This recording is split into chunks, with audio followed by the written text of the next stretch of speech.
آپ میں سے کون کون ہے جو زندگی میں کامیاب ہونا چاہتے ہیں؟ ماشاءاللہ، ویری گڈ. تو بیٹے زندگی میں کامیابی کی عادات کون سی ہیں، وہ کیسے ہماری زندگی میں آئیں گی کہ ہم زندگی میں آگے نکل سکیں، ہم کامیاب ہو سکیں، یہ چیزیں ہیں جو ہم سب کو پتہ ہونی چاہیے. اور آئی ایم شیور کہ آپ کو آپ کے جو اساتذہ کرام ہیں وہ بہت اچھے طریقے سے یہ چیزیں بتا رہے ہیں نا بیٹا؟ Very good. تو ان کے لیے ان کے آپ رسپیکٹ کرتے ہیں کہ نہیں کرتے اپنے ٹیچرز کی؟ چلیں جو کرتے ہیں وہ ذرا کلیپنگ سے بتائیں گے کہ انہیں کتنی رسپیکٹ ہے.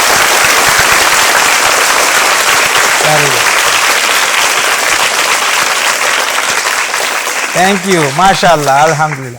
تو بیٹا یہ جو آپ نے ایکسپریس کیا ہے، یہ جو آپ نے بتایا ہے، آپ نے اسی طرح سے کلاسز میں بھی اور کلاسز سے باہر بھی اسی طرح سے رسپیکٹ بھی کرنی ہے اور ان کی بات بھی ماننی ہے. Very good.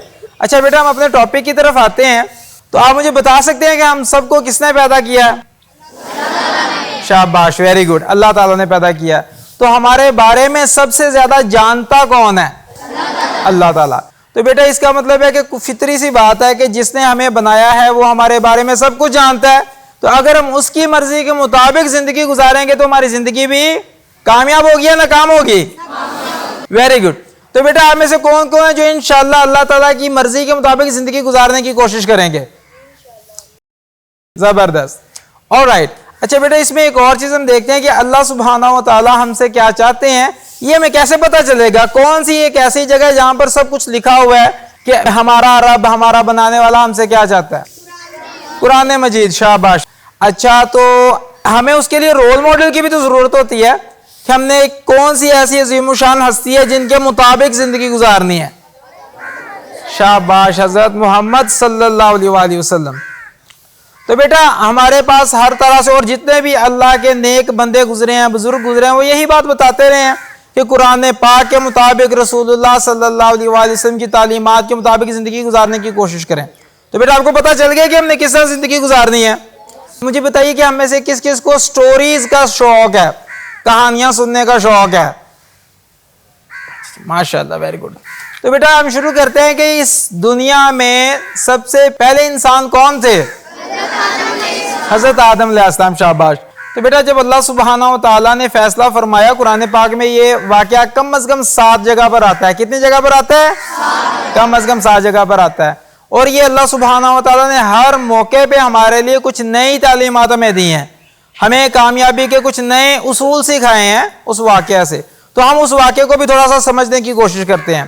جب اللہ سبحانہ و تعالیٰ نے فیصلہ فرمایا کہ حضرت آدم علیہ السلام کو تخلیق فرمانا ہے، تو ساتھ ہی اللہ تعالیٰ نے حکم دے دیا فرشتوں کو. اور کسے حکم دیا تھا؟ اس وقت ایک تو فرشتے موجود تھے، ایک اور مخلوق ایسی تھی جو وہاں پہ موجود تھی، بالخصوص جن تھا نا، وہ شیطان تھا. جب اللہ تعالیٰ نے حکم دیا کہ جب میں بنا چکا ہوں اور اپنی روح سے اس میں پھونک دوں تو آپ نے سجدے میں گر پڑنا ہے.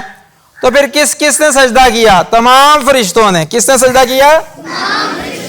اور کس نے سجدہ نہیں کیا؟ جن نے، یعنی کہ شیطان نے سجدہ نہیں کیا. تو جب اللہ سبحانہ و تعالیٰ نے اسے پوچھا کہ تم نے سجدہ کیوں نہیں کیا، اس نے کیا یہ پھر کہا کہ یا اللہ مجھے معاف فرما دے، مجھ سے غلطی ہو گئی؟ ایسے کہا اس نے؟ نہیں. اس نے کیا کہا پھر؟ کسی کو یاد ہے بیٹا؟ اس نے کہا کہ میں اس سے بہتر ہوں، مجھے تو نے آگ سے بنایا، اسے مٹی سے بنایا. حالانکہ اللہ سبحانہ و تعالیٰ نے یہ بھی فرمایا تھا کہ میں اپنی روح سے اس میں پھونک دوں. یعنی کہ اس نے آرگیومنٹ کرنا شروع کر دیا. آرگیومنٹ کسے کہتے ہیں بیٹا؟ بحث کرنا، دلائل دینا، اپنی غلطی کو نام ماننا اور اس کی پھر ریزنز پیش کرنا. تو بیٹا ہمیں یہاں تک ایک چیز کی سمجھ آ گئی ہے کہ جو شیطانی رویہ ہے وہ یہ ہے کہ غلطی کر کے اپنی غلطی مانتا. ہم میں سے کون کون ہے جو یہ کام کریں گے؟ جو غلطی کر کے نہیں مانیں گے وہ شیطان کے راستے پہ چلیں گے. ہم میں سے ایسا کوئی نہیں نہ کرے گا. چلیں اور آگے چلتے ہیں. اس سے ہمیں رویہ پتا چلا کہ شیطان کیا کرتا ہے. اگر اس سے غلطی ہو جاتی ہے تو وہ غلطی کو ماننے کے بجائے، تسلیم کرنے کے بجائے بتاتا ہے میری کوئی غلطی نہیں ہے. اور اس نے نعوذ باللہ قرآن پاک میں ایک اور جگہ پہ بڑا مقام آتا ہے، وہ الٹا یہ کہنا شروع ہو گیا کہ یا اللہ آپ نے مجھے گمراہ کیا. کیسی عجیب بات ہے. غلطی خود کی ہے اور جو الزام ہے دوسروں کو ٹھہرانا، یہ کس کی عادت ہے؟ شیطان کی. تو ہم میں سے کوئی بھی ایسا ہے جو شیطان کے راستے پہ چلنا چاہتا ہے؟ Very good. کوئی بھی نہیں چلنا چاہتا. اچھا ہم پھر دیکھتے ہیں کہ حضرت آدم علیہ السلام کو اللہ سبحانہ و تعالیٰ نے، حضرت آدم علیہ السلام اور ان کی بیوی جو ہے انہیں حکم دیا کہ آپ نے کہاں پہ رہنا ہے؟ جنت میں. کہاں رہنا ہے؟ جنت میں. اور ساتھ ہی حکم دیا کہ فلاں ایک درخت ہے اس کے قریب نہیں جانا. ٹھیک ہو گیا. اور اس کے بعد شیطان آیا اور اس نے آ کے انہیں کہنا شروع کیا کہ جناب وہ اصل جو ہے درخت تو وہی ہے, اگر آپ اس سے کھا لیں گے تو آپ اللہ کے اور برگزیدہ بندے ہو جائیں گے اور آپ یہاں پر ہمیشہ رہیں گے. یعنی کہ اس نے اس طرح کی باتیں کرنی شروع کی.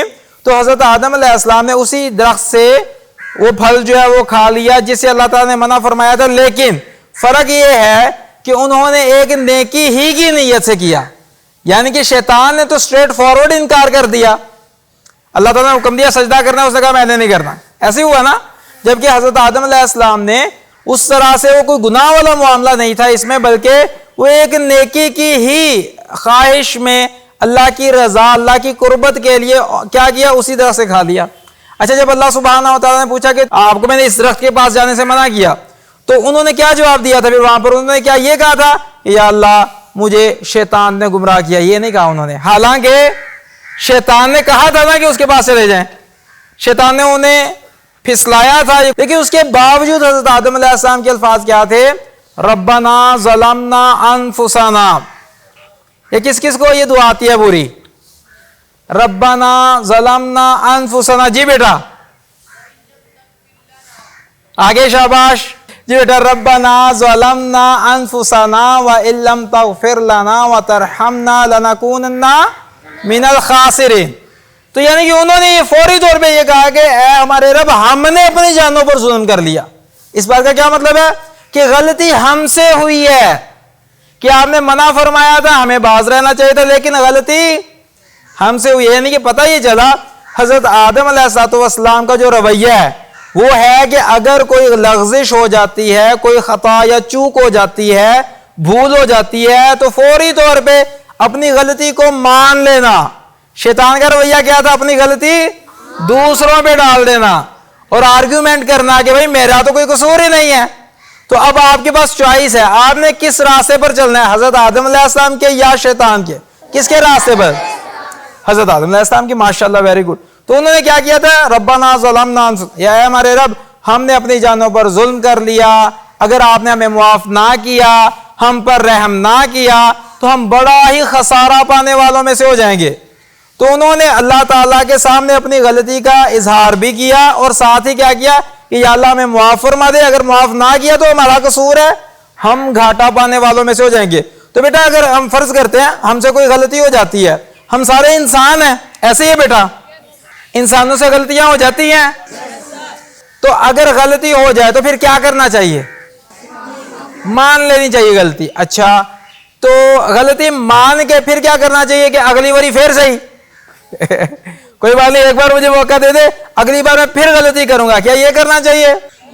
تو بیٹا پھر کیا کرنا چاہیے؟ غلطی کو مان لیا, اب کیا کرنا ہے؟ جی کوئی ہے یہاں سے جو بتا سکتا ہے بیٹا؟ اس طرف یہ ماشاءاللہ سینئر کلاسز ہیں, ایسے ہی بیٹا کوئی آپ میں سے بیٹا بتائے کہ اگر غلطی ہو جائے تو اسے تسلیم کر لینا سب سے پہلے, تو اس کے بعد پھر کیا کرنا ہے؟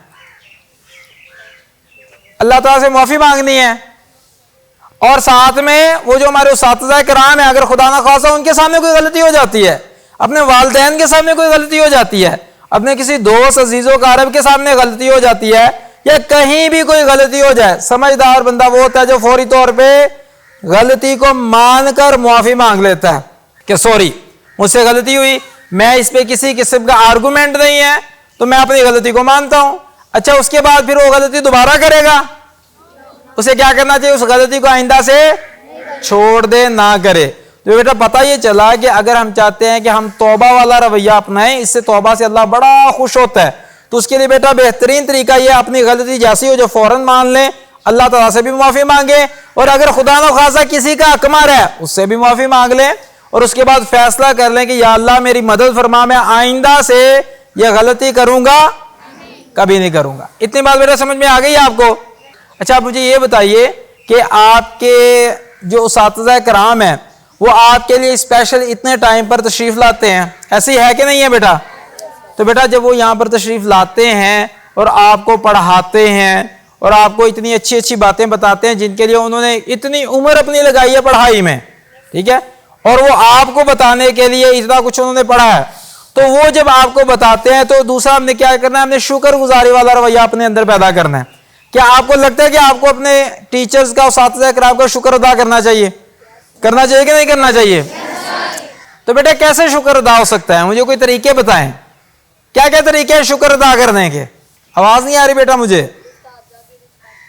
ماشاء اللہ، ان کے لیے کلیپنگ ہونی چاہیے جی، ویری گڈ.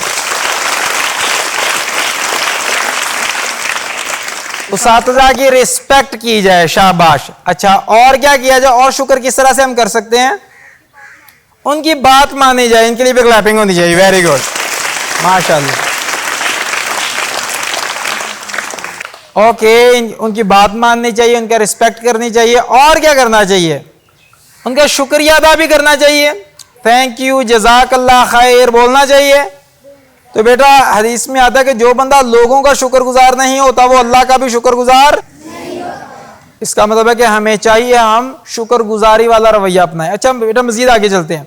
اس وقت پوری دنیا میں بہت سارے مذاہب موجود ہیں، ادیان موجود ہیں، لیکن بالخصوص جو اسلام ہے یہ یونیک ہے، یہ بڑا ہٹ گیا باقی سب سے. وہ کس طرح سے کہ ہمارے پاس جو کتاب ہے، جو بات ہماری شروع میں آئی تھی نا، وہ کون سی کتاب ہے جو اللہ تعالیٰ کی طرف سے ہے؟ قرآن مجید. بیٹا صرف اور صرف مسلمان اس وقت پوری دنیا میں ہیں جن کا یہ دعویٰ ہے کہ ہمارے پاس ایسی کتاب موجود ہے جو جیسے نازل ہوئی تھی اسی طرح سے آج ہمارے پاس موجود ہے. مسلمانوں کے علاوہ پوری دنیا میں کوئی ایسا مذہب نہیں ہے جن کا یہ دعویٰ ہو کہ ہمارے پاس جو کتاب ہے وہ اسی طرح سے موجود ہے جس طرح وہ نازل ہوئی تھی. بات سمجھ آ رہی بیٹا؟ اچھا، اگلی بات، قرآن پاک ایک ایسی کتاب ہے بیٹا جو اپنے اصل ٹیکسٹ کے ساتھ موجود ہے. اصل ٹیکسٹ سے کیا مراد ہے؟ قرآن پاک کی زبان کون سی ہے؟ عربی.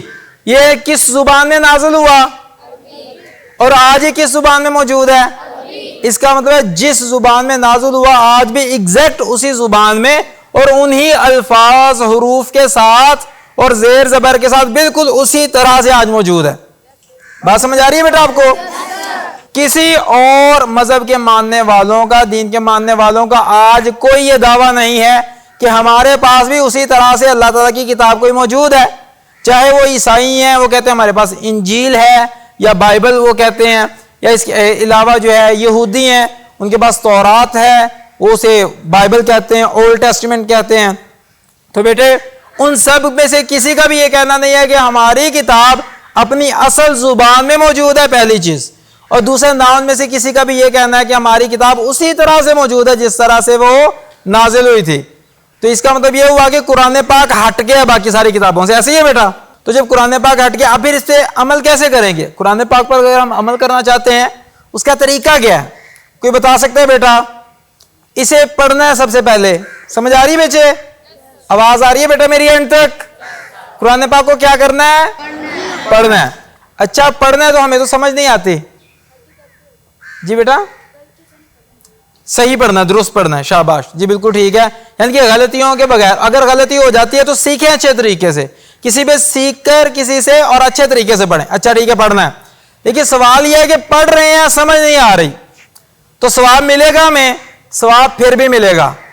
بات سمجھ آ رہی ہے؟ ثواب تو ملے گا لیکن کیا مقصد پورا ہو گیا؟ اللہ تعالیٰ نے تو قرآن پاک نازل فرمایا کہ میرے بندوں کو سمجھ آئے اور سمجھ کر اس پر عمل کریں. اگر ہمیں سمجھ ہی نہیں آ رہی تو ہمیں سمجھنے کی کوشش کرنی چاہیے. بیٹا وہ کیسے کوشش کر سکتے ہیں؟ شاباش. یہ کون بولا جی؟ Very good. ان کی کلیپنگ ہونی چاہیے جی، ماشاءاللہ. تو بیٹے نے بتایا ہے، شاباش بیٹا، بیٹے نے یہ بتایا ہے کہ ہمیں ترجمہ پڑھنا چاہیے. ٹھیک ہے. اور اس کا ایک اور بھی سٹیپ ہے، عربی کو سمجھنا چاہیے. آپ کے اساتذہ کرام ہیں، آپ کے قاری صاحب ہوں گے مسجد میں جو پڑھاتے ہوں گے قرآن پاک، ان سے سیکھیے. ترجمہ بھی پڑھنا ہے تو ان سے پڑھیے، ان سے سمجھیے. اور پھر انہیں جب سمجھ میں آ جائے اس کے بعد پھر کیا کرنا چاہیے؟ ایک بات ہے، اللہ تعالیٰ ہمیں پتہ چل گیا کہ اللہ سبحانہ و تعالیٰ نے کسی خاص بات سے منع فرمایا، ہمیں سمجھ آ گیا، ہم نے پڑھ بھی لیا، ہمیں سمجھ بھی آ گیا. اب پھر اس پر کیا کرنا ہے؟ عمل بھی کرنا ہے کہ نہیں کرنا؟ عمل بھی کرنا ہے. یعنی کہ سمجھنے کا مقصد ہی کیا ہے؟ اس پر عمل کیا جائے. اچھا اس کے بعد بیٹا دیکھیں، ہمیں ابھی تک 3 چیزوں کا پتہ چلا قرآن پاک کو. ہم نے پڑھنا ہے، اسے سمجھنا ہے اور اس پر عمل کرنا ہے. Very good. اچھا اس کے بعد بیٹا یہ ہم نے دوسروں تک بھی پہنچانا ہے. دیکھیں نا کسی کو پتہ ہی نہیں ہے کہ قرآن پاک کی کیا عظمت ہے. کیا ہم پہ یہ فرض عائد ہوتا ہے کہ ہم دوسروں کو بھی سمجھائیں کہ بھئی یہ قرآن پاک اللہ تعالیٰ کی کتاب ہے, اللہ تعالیٰ کا کلام ہے, ہمیں اسے سمجھنا چاہیے, اس پر عمل کرنا چاہیے. دوسروں کو بھی بتائیں, اپنے بہن بھائیوں کو بتائیں, اپنے والدین سے جا کے ڈسکس کریں. جو بھی آپ کے دوست ہیں جنہیں اس بات کا نہیں پتا انہیں بتایا جا سکتا ہے کہ نہیں؟ آپ بتائیں گے یا نہیں؟ Very good. تو بیٹا جب ہم اپنا کام کرنا شروع کر دیں گے تو انشاءاللہ ایک وقت آئے گا کہ اسلام پوری دنیا میں پھیل جائے گا. تو بیٹا جب یہ والا وقت آئے گا تو ہم انشاءاللہ اپنا فرض ادا کرتے چلے جائیں گے. اچھا بہت سارے لوگ نا آپ کو ہو سکتا ہے یہ کہیں کہ ایک بندے سے کیا فرق پڑتا ہے. ایک بندہ تھا نا بیٹا, روزانہ ایک سمندر کے کنارے چلا جاتا تھا اور سمندر میں سے بہت ساری مچھلیاں سمندر کی لہروں کے ساتھ, پانی کی لہروں کے ساتھ باہر آ جاتی تھی. چھوٹی چھوٹی مچھلیاں کروڑوں کی تعداد میں, اربوں کی تعداد میں. تو ایک بندہ جو تھا نا وہ 1 گھنٹے کے لیے صرف جایا کرتا تھا وہاں پر ساحل سمندر پر کھڑا ہو کر. جو مچھلیاں باہر آتی تھیں چھوٹی چھوٹی, پھر وہ پانی واپس چلا جاتا تھا, وہ کنارے پر رہ جاتی تھی, تڑپ تڑپ کے مر جاتی تھی. تو ایک بندہ جو تھا وہ روزانہ 1 گھنٹے کے لیے جایا کرتا تھا اور وہ مچھلیاں اٹھا کے واپس پانی میں پھینکتا تھا تاکہ ان کی جان بچ جائے. بات سمجھ آ رہی بیٹا؟ اچھا تو جب وہ یہ کام کرتا تھا نا, ایک بندہ انہیں وہاں پر روزانہ دیکھا کرتا تھا. آخرکار ایک شخص نے پوچھا کہ یار میں تمہیں اتنے عرصے سے دیکھ رہا ہوں کہ تم روزانہ یہاں پر آتے ہو 1 گھنٹے کے لیے, یہاں پر کروڑوں اربوں کی تعداد میں مچھلیاں آتی ہیں, تم 1 گھنٹے میں ایک انسان ہو, کتنی مچھلیاں بچا لو گے؟ تمہارے ایسا کرنے سے کیا فرق پڑے گا؟ اس نے بیٹا پتہ کیا جواب دیا؟ اسے مسکراتے ہوئے ایک اور تڑپتی ہوئی مچھلی نیچے سے اٹھائی اور پانی میں واپس پھینکتے ہوئے بولا کم از کم اس کی زندگی میں تو فرق پڑ گیا کہ نہیں پڑا؟ تو بیٹا اگر آپ کوئی اچھا کام کرتے ہیں, آپ کوئی اچھی بات کرتے ہیں, آپ قرآن پاک کو سمجھتے ہیں, آپ اسے سمجھانے کی کوشش کرتے ہیں, آپ سچ بولنا شروع کر دیتے ہیں, آپ اپنے اساتذہ کرام کی رسپیکٹ کرنی شروع کر دیتے ہیں, تو آپ کو اس سے فرق نہیں پڑتا پھر کہ کتنا فرق پڑے گا. کم از کم آپ نے تو فرق ڈال دیا کہ نہیں بیٹا؟ بات سمجھ آ رہی ہے کہ نہیں آ رہی بیٹے آپ کو؟ ہم نے اپنا جواب تو دینا کہ نہیں دینا؟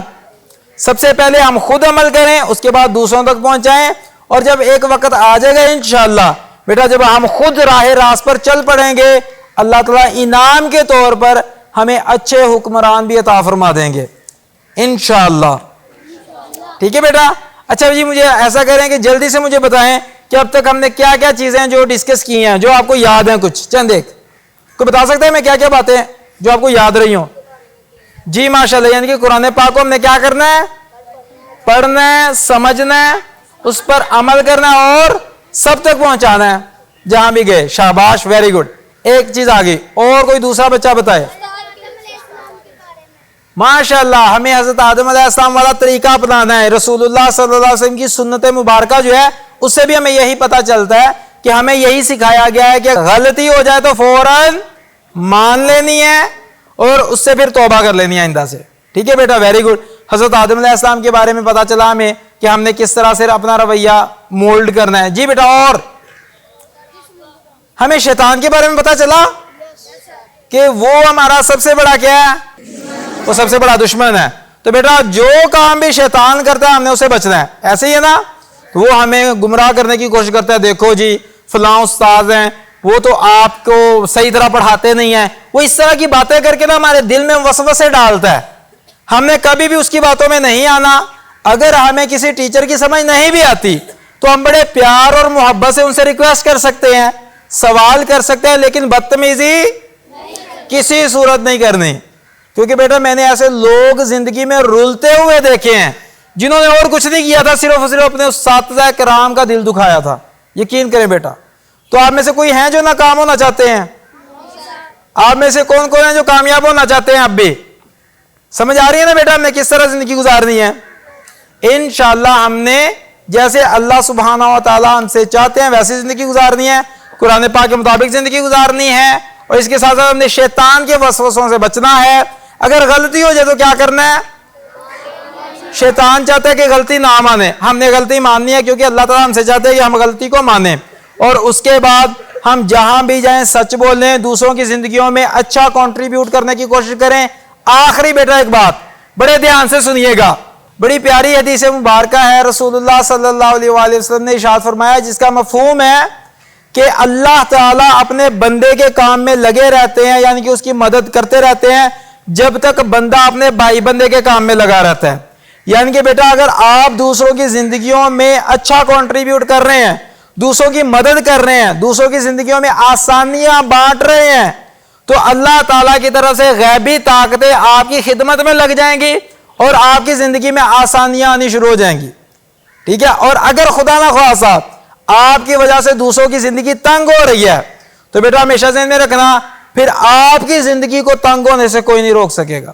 ٹھیک ہے بیٹا, ایک بار آخر میں یہ جو اساتذہ کرام آپ کے لیے بیٹا کھڑے ہوئے ہیں یہاں پر, یقین کیجئے بہت سارے اساتذہ کرام کو میں ایسے جانتا ہوں جنہیں اچھے لیول کی نوکریاں آفر کی گئی, انہوں نے کہا کہ نہیں میں نے اپنے وہ جو بچے ہیں جو اسٹوڈنٹس ہیں ان کی خدمت کرنی ہے, میں نے انہیں پڑھانا ہے. تو ایسے ٹیچرز کے لیے آخر میں بھرپور ایک کلیپنگ کر دیں.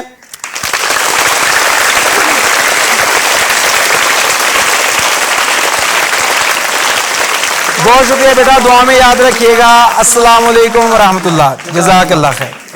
ہمارے بڑے پیارے محترم ہیں, انہوں نے بہت اچھی باتیں بتائی ہیں. اللہ تعالیٰ ہمیں عمل کرنے کی توفیق عطا فرمائے اور ان کے لیے زوردار